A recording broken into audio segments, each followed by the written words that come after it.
warahmatullahi wabarakatuh. Perkenalkan, saya Sri Rahayu dengan NIM 1832947 akan melakukan praktek pembelajaran pada PI SMP pada kelas 8 bab 10 dengan tema gemar beramal soleh dan berbaik sangka. Di sini dilakukannya untuk memenuhi ujian akhir semester.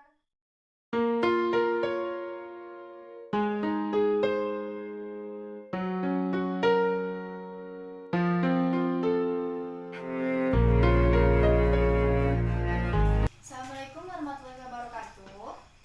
Selamat pagi anak-anak ibu. Baiklah. Pertama, kepada ketua kelas untuk mengawali pembelajaran kita, langkah baiknya kita membaca doa terlebih dahulu. Kepada ketua kelas disilakan untuk memimpin doanya.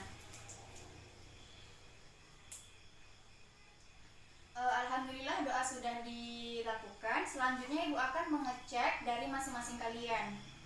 Nah, yang pertama itu ada Rama, hadir, Ari, Dedi, Andika, Anggun, Betty. Udah hadir semua ya berarti ya. Nah, untuk hari ini kita akan membahas tentang bergemar beramal soleh dan berbaik sangka. Oke, yang pertama kita akan membahas tentang amal soleh. Nah, sebelum ibu menjelaskan apa sih itu amal soleh, apa contoh-contohnya dan bagaimana manfaatnya, apakah dari anak-anak ibu ada yang tahu apa itu amal soleh? Masa nggak ada yang tahu nih? Contoh-contoh dari amal soleh, ada yang tahu? Iya, benar, sholat. Apalagi? Puasa. Nah, iya. Sholat dan puasa salah satu contoh dari amal soleh. Nah, amal soleh ini apabila tidak didasari dengan iman, maka tidak ada nilainya di hadapan Allah. Karena Allah Subhanahu wa taala telah berfirman dalam Quran suratnya Al-Asr ayat 2 dan 3 yang berbunyi Bismillahirrahmanirrahim. Innal insana lafi khusr illal ladzina amanu wa amilus solihati wa tawassaw bil haqq wa tawassaw bis sabr. Yang artinya sungguh manusia berada dalam kerugian kecuali orang-orang yang beriman dan mengerjakan kebajikan serta saling menasehati dalam kebenaran dan saling menasehati dalam kesabaran. Nah, di sini Allah menegaskan bahwa orang-orang itu berada dalam kerugian kecuali dalam 4 hal. Yang pertama, orang-orang yang beriman. Yang kedua, orang yang beramal soleh. Yang ketiga, orang yang saling menasehati dalam kebenaran. Dan yang keempat, saling menasehati dalam kesabaran. Nah, di dalam amal soleh ini terbagi lagi menjadi 3 bagian. Ada amal soleh terhadap Allah, amal soleh terhadap sesama manusia, dan amal soleh terhadap lingkungan. Yang pertama kita akan membahas tentang amal soleh kepada Allah. Nah, ada nggak dari anak-anak ibu yang tahu apa contoh dari amal soleh kepada Allah Subhanahu Wa Taala? Ya benar, yang tadi apa itu? Sholat dan puasa. Ada lagi yaitu sholat sunnah, haji, dan hal-hal yang berkaitan dengan Allah Subhanahu Wa Taala. Nah, selanjutnya kita akan membahas amal soleh kepada sesama. Nah, apa contohnya? Contohnya yaitu kita saling tolong menolong. Misalnya, Betty ke sekolah, uang jajannya udah habis. Kemudian si Anggun masih ada uang jajannya. Nah, di sini Anggun bisa membelikan uang jajannya itu jajan dan makan bersama-sama sama si Betty. Nah, disinilah sikap dari amal soleh terhadap sesama. Bagaimana si Anggun menolong si Betty dengan cara makan bersama-sama jajan yang telah dibeli tadi. Nah, selanjutnya kita akan membahas amal soleh terhadap lingkungan. Nah, di lingkungan ini apa contohnya? Hal yang sering terjadi banjir. Nah, amal soleh untuk menghadapi banjir ini kita bisa untuk membuang sampah pada tempatnya, menjaga kebersihan, kemudian kita harus tidak boleh menebang pohon sembarangan, dan bahkan kita harus menanam pohon untuk menahan dari hal-hal yang akan terjadi.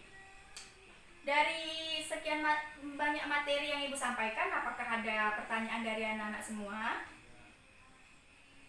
Apakah anak-anak Ibu sudah paham? Baiklah, kita lanjut kepada manfaat. Nah, di sini kita akan manfaat dari amal soleh. Apa sih manfaat dari beramal soleh ini?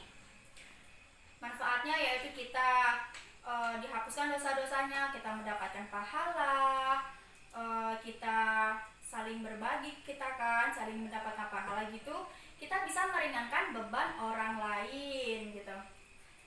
Nah, terkait amal soleh ini memang gak ada pertanyaan nih, berarti semuanya udah paham ya. Nah, kita lanjut ke yang kedua, berbaik sangka. Sebelum masuk ke berbaik sangka, nah perlu ditekankan ketika kita beramal soleh, kita harus ikhlas dan tulus. Kita tidak boleh berharap imbalan dan pamrih dari orang lain.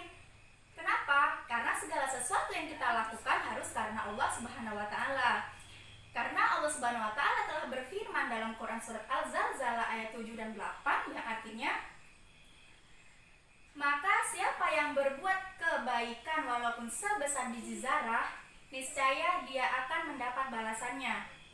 Nah, dan barang siapa yang melakukan keburukan atau kejelekan, niscaya dia akan melihat balasannya. Nah, itu ditekankan kita harus beramal soleh ini lillahi ta'ala. Nah, lanjut kita yang kedua, yaitu berbaik sangka.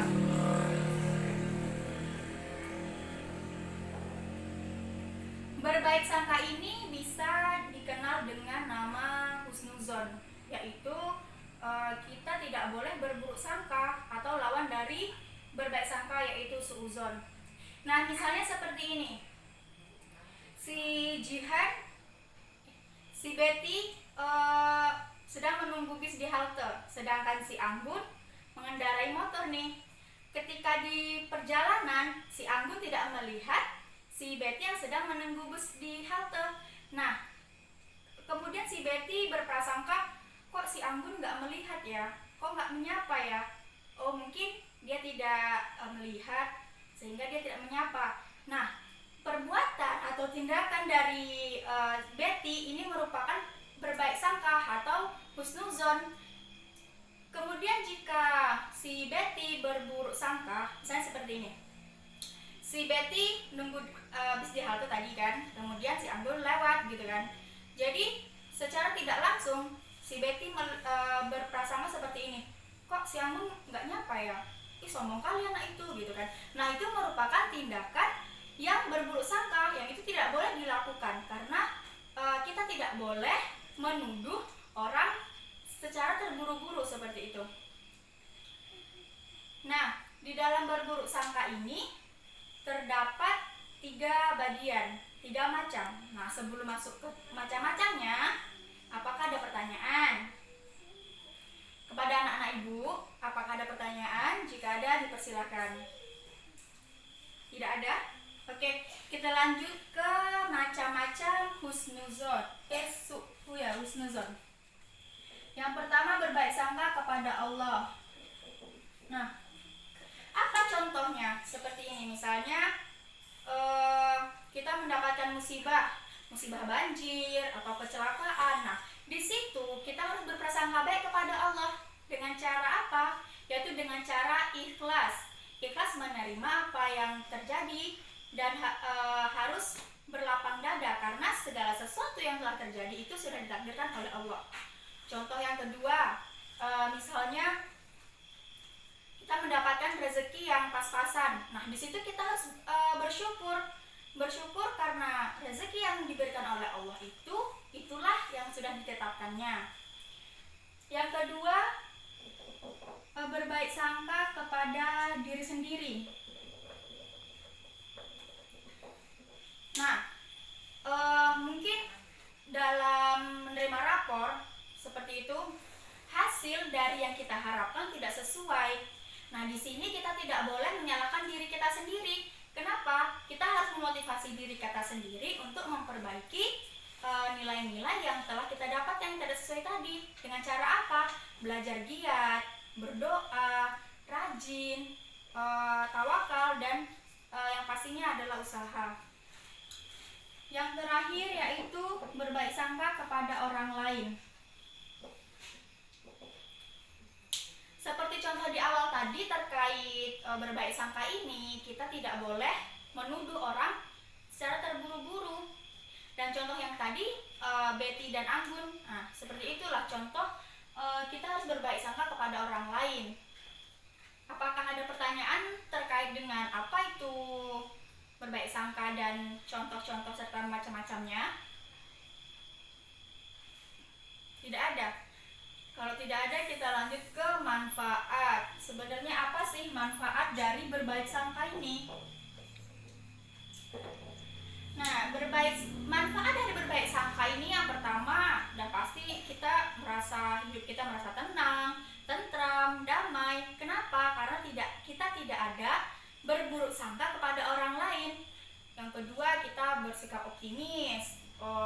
Terus kita menjadi orang yang kreatif, yang teguh, dan kita memiliki sikap yang sama-sama senang. Kita tidak senang melihat orang susah, tapi kita senang melihat orang lain senang.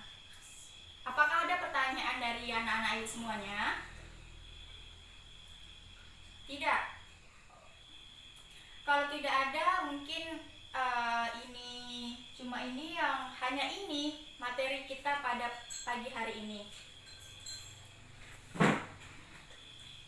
Untuk selanjutnya, tolong materi yang sekarang ini dipelajari lagi dan diterapkan di dalam kehidupan sehari-hari, bagaimana beramal soleh kepada Allah, sama kita dan lingkungan. Kemudian juga berhusnuzon. Nah, kita tidak boleh sembarangan menuduh orang lain secara terburu-buru. Baiklah, untuk tugas selanjutnya, buka halaman selanjutnya terkait dengan materi kita pada pagi hari ini dan kerjakan lembar-lembaran soal di dalamnya. Hanya itu yang dapat Ibu sampaikan. Banyak maaf dan terima kasih. Wassalamualaikum warahmatullahi wabarakatuh.